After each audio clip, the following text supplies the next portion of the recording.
آج کوٹلکھپت جیل میں آج میں یہاں پر آیا ہوں. میں نے جیل کا دورہ کیا اور یہاں پہ جو قیدی ہیں مردوں سے بھی اور خواتین قیدی جو ہیں ان کے بچے بھی ساتھ ہیں, ان سے بھی ملاقات کی اور جو جیل کی ہسپتال ہے وہاں پر مریضوں سے بھی ملا. ان سب کو عید مبارک میں نے دی. ظاہر ہے کہ ایک اگر قیدی ہے تو اس کے پیارے جو ہیں وہ اپنے عزیز کے لیے وہ گھر میں ظاہر ان کو یاد کرتے ہیں, قیدی اپنے عزیزوں کو یاد کرتے ہیں. تو جن حالات میں یہ لوگ جیل میں عید منا رہے ہیں وہ ظاہر ہے کہ اس پہ مزید کوئی بات نہیں کی جا سکتی, لیکن ان کے جو مسائل ہیں ان کو میں نے مبارکباد دی عید کی, اور ان کے مسائل ان کو میں نے آج سنا, اور ان کے جو جائز ان کی جو ضروریات ہیں ان کو میں نے وہاں پر ان کو دیکھا. اس کے بعد پھر میں نے میٹنگ کی چیف سیکرٹری پنجاب سے اور جو ایڈیشنل سیکرٹری ہوم جو ہیں جیلز کے میاں صاحب, آئی جی جیل اور سپرنٹینڈنٹ جو یہاں کے ہیں. تو دو تین باتیں بہت اہم ہیں, نہ صرف کوٹلکھپت جیل کے لیے, نہ صرف بلکہ پورے پنجاب کے لیے, بلکہ پورے پاکستان کے لیے, کہ یہاں پر جیلوں میں جو بیت الخلاء ہیں ان کی صورتحال انتہائی خراب ہے. اس کے لیے اچھے بیت الخلاء بنا کر ان کی باقاعدہ صفائی, ان کا اچھا انتظام کرانا, یہ جیل کی انتظامیہ اور حکومت کا یہ فرض ہے بالکل. اگر وہاں پر بنیادی ان کی جو ضرورت ہے, وہاں پر جو ان کے جو ہائیجینک سٹینڈرڈز ہیں وہ انتہائی اگر خراب ہوں گے تو اس کا نتیجہ کیا نکلے گا کہ بیماری ہر طرف پھیلے گی. اسی طریقے سے جو انسانی فضلہ جو ہے اور گندگی کے ڈھیر جو ہیں ان کو وہاں سے اٹھوانے کے لیے جو ایک بڑا اچھا نظام تھا وہ ختم ہو چکا تھا. اب آ کے دوبارہ وہ نظام دوبارہ شروع کیا گیا ہے, اور ایک کورڈ گاڑی میں وہاں پر جو گندگی کے ڈھیر یہاں سے نکالے جاتے ہیں. جب میں یہاں پر تھا تو بیل گاڑی میں وہ اٹھا کے لے کے جاتے تھے وہ ڈھیر, جس سے ہر طرف بدبو اور گندگی اور بیماری پھیلتی تھی. اور اس سے پہلے ایک باقاعدہ جو ویسٹ مینجمنٹ کا جو سسٹم تھا, اس سے پہلے بڑا وہ شاندار سسٹم تھا. وہ آ کے سامان یہ سارا اٹھاتے تھے بند گاڑیوں میں. تو ایک اور دوسرا ان کے قیدیوں کے نہانے کا, ان کے کپڑے دھونے کا جو نظام انتہائی خراب ہے.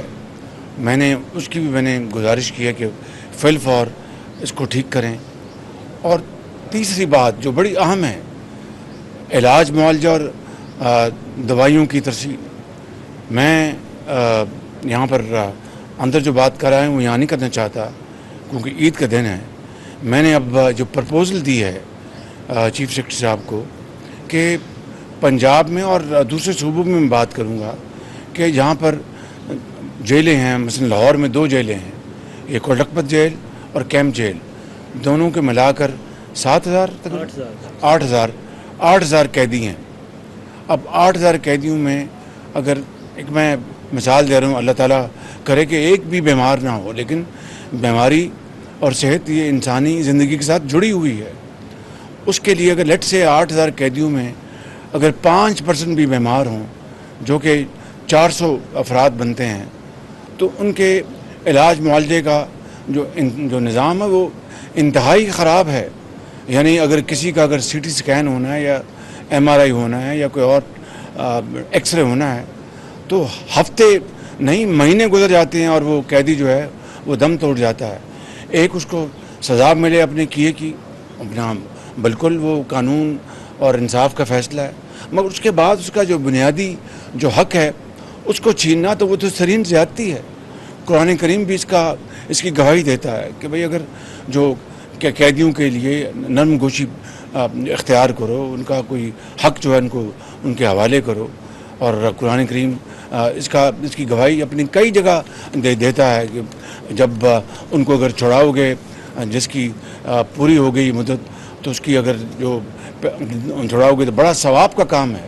اور اسی طرح جو یتیم بیوہ کا درجہ بدرجہ تو یہاں پر ان کے علاج کے لیے میں نے یہ کہا ہے کہ ایک ڈیڈیکیٹڈ ہسپتال ہونا چاہیے. ان کو تو اگر اپنا سروس ہاسپٹل جانا پڑ جائے یا کسی اور جانا پڑ جائے تو رشوت پیسے اور سفارش کے علاوہ جا نہیں سکتے. وہ کہاں سے رشوت لائیں گے؟ وہ پہلے ہی اپنی یہاں پر آ کے ان کی عدالتوں میں ان کی وکلاء ان کی جو فیسیں ہیں وہ نہیں ادا کر سکتے. تو میں سمجھتا ہوں کہ اپنا نہانا دھونا علاج معالجہ یہ ان کا بنیادی حق ہے. اگر یہ ان کو نہیں ملے گا تو میں سمجھتا ہوں کہ یہ پر نظام صریحاً یہ ناانصافی پر مبنی ہے. تو اس کے لیے میں نے ایک پروپوزل دی ہے کہ ہم ایک ہسپتال ڈیڈیکیٹڈ ہسپتال ہو جہاں پر صرف جو 8,000 قیدی ہیں ایک کا پائلٹ یہ منصوبہ ہے. اگر یہ کامیاب ہوگا تو اس کو پنجاب میں انشاءاللہ باقاعدہ ایک ترتیب کے ساتھ ایک بڑی سوچ بچار کے ساتھ ہم اس کو آگے بڑھائیں گے اور اسی طرح پورے پاکستان میں اس نظام کو پھیلائیں گے کہ قیدیوں کے لیے ڈیڈیکیٹڈ ہسپتال ہوں. وہاں پر اپنا یہ نہ ہو کہ ان کو جانا پڑے اپنا سروس ہسپتال کہ جناب ACS ہوم سے اجازت لے رہے ہیں, پہلے اپنے IG سے اجازت لے رہے ہیں. میں سیاسی قیدیوں کی بات نہیں کر رہا, وہ ایک علیحدہ معاملہ ہے. میں عام قیدی کی بات کر رہا ہوں. تو اس کے لیے میں سمجھتا ہوں کہ ڈیڈیکیٹڈ ہسپتال کی میں نے بات کی ہے جہاں پر ڈیڈیکیٹڈ ڈاکٹرز ہوں, سرجنز ہوں, فزیشنز ہوں, نرسز ہوں, ادویات وہاں پر موجود ہوں, خواتین کا ونگ ہو اور مردوں کا ونگ ہو, تاکہ یہ جو اس کو پورے پاکستان میں آپ یقین کر لیں کہ جو لاکھوں جو قیدی ہیں ان کو اگر اپنا خدا نخواستہ بیماری آن پڑے تو ان کا کوئی پرسان حال نہیں. کسی کا والدین بھاولپور میں رہتے ہیں, کسی کے ڈیرہ غازی خان میں, کسی کے فیصل آباد میں. وہ اگر چل کے ان کو تو پتہ بھی نہیں ہوتا کہ ان کا بیٹا یا ان کا جو رشتہ دار وہ کس حالت میں ہے. تو یہ بھی میں نے یہاں پر گزارش کی ہے. پھر اس کے علاوہ یہاں پہ اب جو میں پچھلی مرتبہ آیا تھا ہم نے باقاعدہ ایک کہ جیلوں میں بنیادی جو علاج کے مشینیں وہ موجود ہونی چاہیے, وہ آج میں نے دیکھی ہیں. آپریشن نہیں ہوئی, وہ بھی انشاءاللہ جلد آپریشن کریں گے. ادویات کا جو حصول ہے اس کو آسان بنایا جائے, کہیں رشوت نہ ہو, کسی کو اپنا پیسے نہ دینے پڑیں. قیدی سے آپ اس کو جس کو 25 سال کی سزا ہوگی اس سے آپ اور کیا ظلم کریں گے. تو یہ میں نے یہاں پر آج پھر جو جن کے پاس پیسے نہیں ہیں اور ان کو ضمانت چاہیے اور ضمانت ان کے ڈیو ہے یا وہ پیرول پہ جا سکتے ہیں, کوئی پرسان حال نہیں. یہ ساری باتیں آج میں نے کی ہیں اور انشاءاللہ ایک ہفتے میں میں نے گزارش کی ہے چیف سیکرٹری صاحب کو, اور انشاءاللہ یہ بڑی محنت سے IG جیل خانہ جات ہیں یہاں پر اور سپرنٹینڈنٹ موجود ہیں. یہ سب ایک باقاعدہ ایک پلان بنائیں گے پروپوزل, اس کو انشاءاللہ پھر ہم بیٹھ کے اس کو اپروو کریں گے تاکہ قیدیوں کا جو حق ہے وہ ان کو دلوایا جا سکے. اسی طرح ان کی خوراک کی بات ہے, کھانے کے حوالے سے کہ اچھی خوراک ملے ان کو. اور پھر جنہوں نے ایک دن رہا ہونا ہے وہ جب معاشرے میں جائیں تو دوبارہ افیون چرس یا کوئی اور اپنے جرم نہ کریں. ان کو ٹریننگ دی جائے, ان کو ووکیشنل ٹریننگ دی جائے, وہ کارپیٹ مینوفیکچرز بن جائیں, وہ سلائی کڑھائی ان کو سکھائی جائے, ان کو اپنا فٹ بال ان کو بنانا ان کو سکھایا جائے, ہاکی کی اسٹکس بنانی سکھائی جائے, تاکہ جب وہ واپس معاشرے میں جائیں تو اچھے شہری بن سکیں and they become productive hands of the society. تو یہ ساری باتیں آج میں نے کی ہیں. لیکن میں نے جو قانونی جن کو مدد چاہیے, جن کو پیسے نہیں ہیں اور اس کی بنا پر کئی سال وہ جیلوں میں رہتے ہیں کہ ان کی کوئی فیس دینے والا نہیں, صرف جا کے ان کی ضمانت ان کی لے لے یا ان کی رہائی کے لیے انتظام کرے. پھر اس کے علاوہ ایک ایسے جو قیدی ہیں 2-3 میں نے دیکھے جب میں یہاں پر تھا, 70 سال ان کو سزا ہوئی ہے. ان سے 35 سال کسی نے اپنا 30 سال کاٹ لیے. میں سمجھتا ہوں کہ اپنا جو عمر قید جو ہے وہ 25 سال کی ہوتی ہے, 30 سال کی ہوتی ہے. جنہوں نے 30 سال کاٹ لیے 35 سال ان کو پھر رہا ہونا چاہیے, لیکن نہ ان کو کوئی پوچھنے والا ہے, نہ ان کو کوئی رسائی ہے. یہ وہ سارے معاملات ہیں جو میں نے آج یہاں پر ڈسکس کیے ہیں. اور میں جو لوور کورٹس ہیں ان سے بھی ملتمس ہوں, جو اعلیٰ عدالتیں ہیں ان سے بھی ملتمس ہوں کہ سو موٹو کیا آپ نے کتنے سو موٹو لیے ان کیسز میں. کہ اب پوچھا اپنا جیل خانے جات سے کہ بھئی آپ کے پاس کتنے قیدی ہیں، کیونکہ سو موٹو کا بنیادی مقصد ہوتا ہے کہ عوامی مفاد عامہ، پبلک انٹرسٹ، کسی ایک کا انٹرسٹ نہیں، پبلک انٹرسٹ، کتنے سو موٹو لیے ان کاموں کے لیے کہ جہاں پر قیدیوں کے ساتھ انصاف ہو، ان کے ساتھ بہتری ہو، کتنا یہاں پر جو اپنا اس جیل میں 4000 قیدی ہیں، پورے پنجاب میں 50,000 قیدی ہیں، پاکستان میں لاکھوں قیدی ہوں گے، ہزاروں قیدی ایسے ہیں جن کی فوری رہائی ہو سکتی ہے قانون کے مطابق۔ اس بارے میں انہوں نے عدالتوں نے کتنا اپنا کام کیا؟ یہ ہیں وہ سوال کہ جو قوم مجھ سے پوچھتی ہے اور تمام اداروں سے پوچھتی ہے۔ میں سمجھتا ہوں کہ سو موٹو انہی کاموں کے لیے ہیں کہ جہاں پر مفاد عامہ ہو، اور اس کے علاوہ کوئی اور سو موٹو کا مقصد بن نہیں سکتا، نہ آئین اس کی اجازت دیتا ہے، نہ قانون اس کی اجازت دیتا ہے۔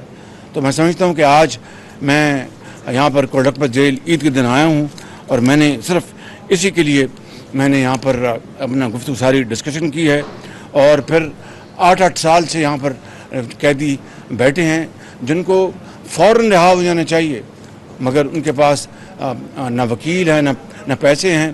تو یہ جو دورے ہوتے ہیں وہ جو جوڈیشل آفیسرز آتے ہیں، میں سمجھتا ہوں کہ ان کا بھی فرض ہے، حکومت کا بھی فرض ہے کہ پوری ان قیدیوں کی مدد کی جائے، اور ان کا جب وقت پورا ہو جائے ان کو فوراً رہا کیا جائے، اور اس دوران ایسا نظام بنایا جائے کہ دے بیکم وہ معمار بن جائیں قوم کے، جب جائیں واپس تو پروڈکٹیو کنسٹرکٹیو کام کریں۔ میں ان الفاظ کے ساتھ جیل انتظامیہ کا اور چیف سیکرٹری اور چیف منسٹر پنجاب کے شکر گزار ہوں کہ وہ خود بھی آئے تھے، اور ابھی مجھے انہوں نے بتایا کہ اس وقت جنہوں نے عید پہ جن کی رہائی تھی کروڑوں روپے خرچ کر کے تو ان کو رہا کیا گیا۔ یہ بڑا ثواب کا کام ہے، بہت ثواب کا کام ہے، اور اسی لیے حکومت کو، اداروں کو مل کر پاکستان کو ہمیں آگے بڑھانا ہے۔ اور میں اس وقت پوری قوم کو عید کے اس موقع کے اوپر میں مبارکباد پیش کرتا ہوں، اور اللہ تعالیٰ سے ہم سب دست بدعا ہیں کہ وہ پاکستان کو ان مشکلات سے نکالے، اور ہماری اجتماعی بصیرت اور اجتماعی کاوشوں سے پاکستان ان چیلنجز سے نکل سکے۔ یہ تبھی ہوگا کہ ہم سب مل بیٹھیں۔ It's not about you and me, it's about us. اگر ہم ہوں گے اکٹھے تو انشاءاللہ اللہ کے فضل و کرم سے یہ ملک ان تمام مشکلات سے نکل جائے گا۔ جو ضروری بات یہ ہے کہ ہمیں اپنی ذات سے اوپر بڑھنا ہوگا، ہمیں اپنے ذاتی اختلافات ایک طرف کرنے ہوں گے، اور پاکستان کے بہترین مفاد میں ہمیں اکٹھے ہونا ہوگا۔ اس کے بغیر کوئی بھی سوسائٹی، کوئی ملک جو ہے وہ اپنے چیلنجز کا مقابلہ نہیں کر سکتا۔ اور کس طرح اکٹھے ہونا ہے، وہ اقبال نے اس کا بہت 80 سال پہلے بتایا تھا کہ فرد قائم ربط ملت سے ہے، تنہا کچھ نہیں۔ فرد قائم ربط ملت سے ہے، تنہا کچھ نہیں۔ موج ہے دریا میں، بیرون دریا کچھ نہیں۔ جب موجیں دریا میں ہوں تو خوف آتا ہے، جب قوم اکٹھی ہو تو پوری دنیا ڈرتی ہے کہ یہ ملک بڑا متحد ہے۔ جب وہ موج جب دریا کے کنارے جاتی ہے تو جھاگ بن جاتی ہے، اس کا نہ صرف اس کا خوف ختم ہو جاتا ہے، وہ خود مر جاتی ہے۔ تو اقبال کہتا ہے کہ ملت جو ہے، اس کا ربط جو ہے، وہی قوموں کی ترقی اور خوشحالی کی ضمانت ہے۔ تو بس ان الفاظ کے ساتھ میں شکریہ ادا کرتا ہوں، اور میں 1 ہفتے کے بعد چیف منسٹر صاحب کے ساتھ میٹنگ کروں گا، اور جیل ریفارمز کے اوپر ہم بات کریں گے۔ بہت شکریہ آپ